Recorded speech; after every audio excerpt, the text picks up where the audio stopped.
Sud Radio André Berkoff. Ça balance pas mal. Berkoff dans tous ses états, ça balance pas mal sur Sud Radio. Meine Arbeit für richtig Geld. Ob du glaubst, dass ich fleißig gewesen bin, dass ich gearbeitet habe, dass ich mich in diesen Jahren für dich eingesetzt habe. Ouais, voilà.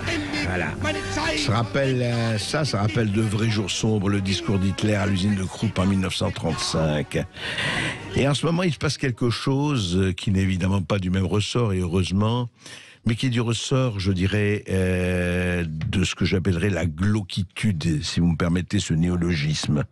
C'est-à-dire ce qu'on a appelé la réduction ad Hitlerum. On ne peut plus discuter avec quelqu'un. Si quelqu'un n'est pas de votre bord, il est évidemment à la droite d'Adolf Hitler, il est nazi, il rappelle les heures sombres, etc., etc.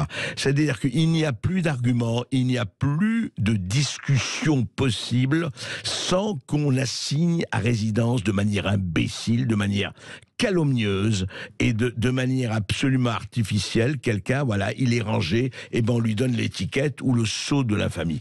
C'est assez lamentable, et on a eu là, à l'occasion des propos d'Ivan Rioufol ou d'Éric Zemmour, on a vu des réactions quand même qui sont, allez, à la limite. Quand je dis à la limite soit de l'imbécilité, soit de l'innommable. Il faut faire attention quand on parle, on peut plus parler comme ça, n'importe comment, et puis ces indignations incroyables. Écoutez d'abord Roselyne Bachelot, ministre de la Culture, reçue par Frédéric Aziza, c'était à propos de Rioufol. Écoutez. On parlait tout à l'heure de Rioufol, donc journaliste au Figaro, qui affirme, c'était mercredi sur CNews, je le cite, quand le ghetto de Varsovie a été créé en 40, c'était d'abord un lieu hygiéniste, un lieu fait pour préserver du typhus. Mais il reprend l'argumentation des nazis. Voilà. Mais comment on en arrive là? Et l'argumentation des nazis, et d'ailleurs, vous savez aussi, l'argumentation, quelque part, de Darquier de Pellepoix, commissaire aux affaires juives, qui en 78 disait, à Auschwitz, on a gazé que des poux. Mais comment on en arrive là aujourd'hui? Je suis incapable de l'expliquer, puisque c'est des gens qui vivent sur une autre planète. Bien sûr, on se demande qui vit sur la planète et pourquoi. Juste un mot là-dessus. Dans le mémorial d'Auschwitz, sur les feuilles officielles de la mémoire d'Auschwitz, Yannick Van Praag a publié un article en mars 2020 sur le mémorial d'Auschwitz en Belgique. Voici ce qu'il disait. Écoutez bien. Encore présent dans certains pays de l'Est, le typhus devient la doxa nationale socialiste. Le typhus, écoutez bien par rapport à ce qu'a dit Roselyne Bachelot et Frédéric Aziza. Le typhus devient dans la doxa nationale socialiste une maladie juive. L'obsession hygiéniste des nazis se radicalise au fur et à mesure que dure l'occupation. Le marquage et la ghettoisation des juifs s'inscrivent directement dans l'imaginaire médical national socialiste. Séparer les juifs du reste de la population relève de la politique raciale, mais également de la santé publique, selon les nazis. La création des ghettos à travers le pays sera d'ailleurs présentée par les nazis bien plus comme une mesure médicale et sanitaire que raciale. C'est exactement ce que disait Ivan Rioufol, à qui l'on fait vraiment un espèce de procès en sorcellerie qui ne devrait pas exister. Et d'ailleurs, quand les Allemands, quand les nazis veulent conquérir, coloniser ce qu'ils appellent la vermine juive, il faut le rappeler, ils filment ou décrivent les ghettos, c'est pour les présenter comme des foyers d'épidémie. Alors, il faut savoir de quoi on parle et quand même revenir un tout petit peu à ce qu'on appelle de la tempérance. Vraiment. Parce que c'est assez grave de commencer comme ça. Et puis, mais ça ne s'arrête pas là, Il y a aussi d'autres propos qui sont quand même tout à fait incroyables. Rachel Kahn, alors à propos des Zemmour, écoutez ce que disait Rachel Kahn sur LCI. Il y a la question de ce qui tue la France, c'est-à-dire l'immigration et l'islam. Et puis il y a quelque chose qui m'a choquée aussi, c'est peut-être un mot, c'était « nous sommes la solution ». Et ce mot « solution » m'a quand même heurté par rapport à son rapport historique. Ouais. Alors formidable. Évidemment que dire que l'immigration et l'islam tuent la France, c'est totalement, non seulement excessif, mais irréel. C'est pas le problème, ça.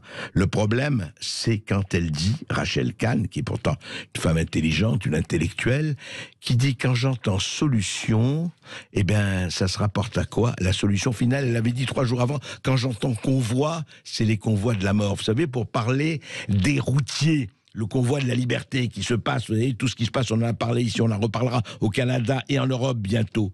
Convoi de la mort. Attendez, vous ne savez plus le poids des mots. Alors si je suis à l'école et qu'on me demande une solution à un problème, je dois dire au professeur, jamais ne parler de ça, c'est la solution finale. Non mais où on est là? De quoi on parle? Comment ces gens-là, qui ont le pouvoir médiatique et des mots, ne pèsent pas ce qu'ils disent? C'est pas possible. On ne peut pas continuer dans une espèce de cirque à irresponsabilité illimitée. C'est pas possible. Et c'est pas fini. Plenel, effectivement, chez Ruquier et Léa Salamé. Voici ce que Plenel disait, Edwy Plenel, fondateur de Mediapart, dans On est en direct sur France 2. Écoutez. Vous m'avez coupé au moment où je parlais de Serge Klarsfeld. Et qu'est-ce qu'il dit? Il dit ce que dit Zemmour sur nos compatriotes musulmans. C'est ce que disait Hitler sur les Juifs. Et si on laisse continuer à dire ça, ça finit pareil. Oui, je rappelle simplement en passant que pour rappel, Edwy Plenel était celui qui se réjouissait de l'assassinat des athlètes israéliens aux Jeux Olympiques de Munich de 72. Il avait écrit sous le pseudonyme de Joseph Krasny un article tout à fait élogieux par rapport au massacre des athlètes israéliens. Mais surtout, comment on peut dire ça? Comment on peut dire, et Dieu sait si je ne suis pas d'accord sur certains points avec Zemmour, mais dire que Zemmour parle des musulmans comme Hitler parle des juifs, attendez, les musulmans sont en France aujourd'hui et interdits de pratiquer certains métiers. Les musulmans sont pris à Drancy et à Pithiviers et sont adressés en convoi vers la Pologne et ailleurs. De quoi on parle encore une fois? Il y a vraiment un problème là. Il faut arrêter. Alors on peut en rire, évidemment, c'est du cirque, hein, c'est propos médiatiques, etc., des espèces de danse du ventre télévisées. Non. On ne peut pas faire des comparaisons comme ça. On ne peut pas que dire le tout se vaut. Ces gens-là qui passent leur temps à donner des leçons de morale, ce que Nietzsche appelait des suppositoires de moraline, et qui se permettent de nous dire, ben oui, aujourd'hui, les musulmans, c'est les juifs en 40-44. Attendez. Il y a quand même un petit problème. Et vous encouragez quoi? Vous excitez quoi? Vous faites quoi?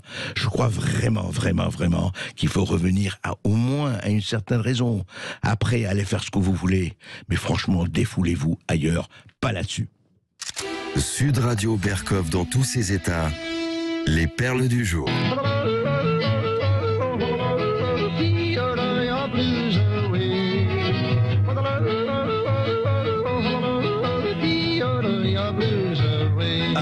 Nathalie Loiseau, que ferions-nous sans l'oiseau? C'est comme l'oiseau, ça chante et ça déconne comme un oiseau. Alors c'est dans une interview au Point, elle a dit quelle attitude adopter avec Vladimir Poutine. Et elle a dit attention, la France ne doit pas être une grosse Suisse molle. Ouais, une grosse Suisse molle, a dit cette chère Nathalie Loiseau. Elle a raison, c'est vrai. La Suisse, qu'est-ce que c'est? Parlons pas de son PIB, parlons pas de tout ça. Et l'ambassadeur de Suisse en France a très très bien répondu, je dois dire. Je le cite. Merci d'évoquer la Suisse. Depuis des décennies, nous œuvrons pour la paix et la sécurité en Europe et dans le monde, avec discrétion et détermination aux côtés de nos partenaires, comme la France et l'Union européenne, et dans les enceintes multilatérales. Voilà ce qu'en termes diplomatiques, ces choses-là sont dites. Alors, Nathalie Loiseau a supprimé son tweet. Elle a dit non, c'est pas ce que je voulais dire. Vive la Suisse. D'ailleurs, c'est merveilleux. Elle a dit, mais j'ai des amis et de la famille en Suisse. Oui. C'est comme les bons racistes qui disent, mais j'ai des amis juifs, j'ai des amis noirs, mais j'ai même des amis arabes. C'est formidable, quand même. Est-ce que tous ces gens-là, ceux dont je parlais plus tôt, et celles dont je parle là, maintenant, est-ce qu'ils seraient encore capables de tourner 7 fois leur langue dans leur bouche avant de parler? Encore faut-il qu'ils aient une langue. Encore faut-il qu'ils aient une bouche. Et vous avez une bouche, donc vous l'utilisez pour nous appeler au 0826 300 300 et vous entendez comme l'oiseau en fond. Merci Thibaut. Et dans un instant, nous recevons le docteur David Bouillon qui va nous parler de la médecine en Belgique en temps de Covid. Ici Sud Radio. Les Français parlent au français. Les carottes sont cuites. Les carottes sont cuites. Sud Radio Berkov dans tous ses états. Et pas seulement Berkov dans tous ses états. Le mercredi à 7, ce sera la France dans tous ses états. Nous serons avec Augustin Moriot et Thibaut Sadler qui sera aux manettes. Nous serons, et Vincent, nous serons à 7 en direct de midi à 14h au bistrot du marché. Pour ceux que ça intéresse, parce qu'on veut vous écouter, c'est le cahier de doléances de Sud Radio, c'est les grands débats de Sud Radio à travers la France avant les présidentielles. Hein. On va pas vous interroger sur vos votes et vos préférences, c'est pas le problème, on va vous interroger sur ce qui vous fait courir, sur ce qui vous fait réagir, sur ce qui vous fait aimer ou dégoûter.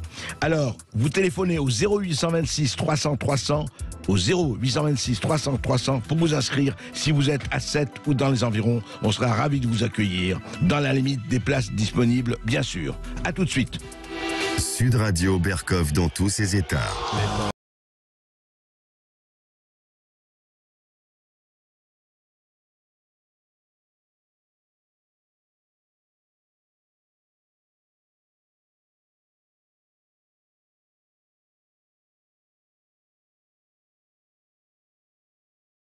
Quelque chose, évidemment, Julian Assange, auditeur de Sud Radio, le fondateur de Wikileaks, celui dont toute la presse, tout le monde s'est repéré parce qu'il a révélé un certain nombre de choses, notamment sur le comportement des armées américaines en Irak et ailleurs. Il a sorti des tas de choses. Vous savez, en ce moment, on est dans l'opacité la plus totale, hein. Secret défense, secret défense, secret défense partout. Eh ben, lui, il a sorti les documents. Il a sorti, il a dit, sur Hillary Clinton, sur tout le monde.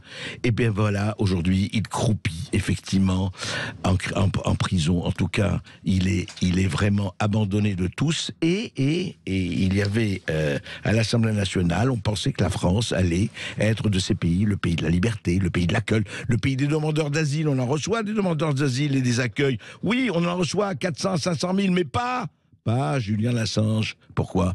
Ah bah parce qu'il a révélé des choses ou pas. Et alors je vais vous dire ce qui s'est passé quand même. C'est assez lamentable. Le vote des députés qui a rejeté la demande au gouvernement d'accorder l'asile à Assange, ce sont les députés. Alors ils étaient évidemment très nombreux. Hein. Rappelez-vous, ils sont 577 députés. Il y avait 31 contre et 17 pour. Vous m'entendez? 31 contre et 17 pour. Elle aurait été votée, cette demande d'accorder l'asile à Assange, si les 15 députés de la France insoumise manquants avaient été présents. Non, ils n'étaient pas là. Non plus les députés Le Pen, les députés Rassemblement National non plus. Et le nombre de députés de gauche n'était pas là non plus. C'est hallucinant. Alors vous parlez droits de l'homme, vous parlez accueil, vous parlez de tout cela, vous êtes là à vous repaître, à vous saouler de grands mots. Mais quand un Julian Assange veut l'asile, demande à être simplement protégé, ne pas être envoyé aux États-Unis où il sera condamné à 300 ans de prison, eh ben il n'y a plus personne. Non, c'est terrible, oui c'est vrai. Ah, on a beaucoup utilisé ces informations, on a beaucoup utilisé Wikileaks, on en a bien profité, mais maintenant écoutez, c'est pas notre problème. Non, on veut pas se fâcher, nous, avec qui que ce soit, voilà. Pas de vague, la poussière sous le tapis, on se refile la patate chaude. Bravo aux ministres intègres, aux députés intègres. Eh bien, je n'ai qu'une chose à vous dire. Bon appétit. Sud Radio Berkov dans tous ses états. Je t'aime le lundi, je t'aime le mardi, je t'aime le mercredi et les autres jours aussi. Je t'aime en janvier. Ah là là, vous savez qui c'est ça?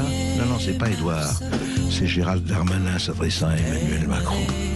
Ah, il lui dit je t'aime le lundi, je t'aime le mardi, je t'aime le mercredi, je t'aime. Et puis, il faut que tu restes. Il faut que tu restes. D'ailleurs, il a une preuve. Mais il a une preuve irréfutable, Gérald Darmanin. Écoutez ce qu'il disait hier sur France Info. Il n'y a pas un Français, je pense, qui pense qu'il n'a pas été un bon président de la République, alors qu'il y a eu 2,33 tonnes. Quand même. Pendant la crise, si, je pense pendant la crise. Il a eu 2,33 tonnes. Il a eu 2,33 tonnes, le président de la République, dans son mandat. Celui des Gilets jaunes, qui a quand même un petit peu inquiété, me semble-t-il, une partie de l'opinion, et celui du Covid. Regardons ce qui se passe aujourd'hui. Il me semble que le président est celui qui a permis à la France de traverser ces crises. Mais comme c'est vrai. Il y a magnifique ça.